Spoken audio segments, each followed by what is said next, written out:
పవన్ చంద్రబాబుని కలిసిన తర్వాత ఏపీ రాజకీయాలు రసవత్తరంగా మారాయి. బాబు పైన పవన్ చాలా నమ్మకంగా ఉన్నారు. అయితే బాబుని నమ్మద్దంటూ పవన్కి ముద్రగడ లేఖ రాశారు. జీవో నెంబర్ 30 కోసం కాపులు ఒత్తిడి చేస్తున్నారని, సీఎం చంద్రబాబు ఆవేదన చెందారని తెలిసిందని ముద్రగడ పవన్కి చెప్పుకొచ్చాడు.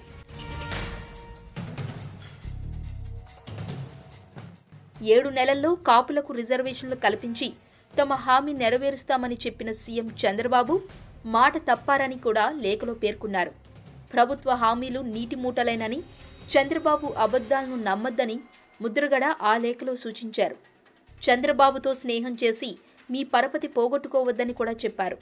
ఈ లేఖ గురించి తెలిసిన చంద్రబాబు తనని నమ్మని ముద్రగడతో నాకేం పనంటూ తనను చాలా బాగా నమ్మి సాయం చేస్తున్న పవన్కి వత్తాసుగా మాట్లాడాడు. ముద్రగడ లేఖలో మా జాతి అని వాడడాన్ని ప్రస్తావిస్తూ, మరి పవన్ది ఏ జాతి? ముద్రగడ జాతి కాదా? ఆయన చివరకు తన వాళ్లను కూడా వేరు చేసి మాట్లాడుతున్నారు అని నమ్మకం వైపు నిలిచాడు.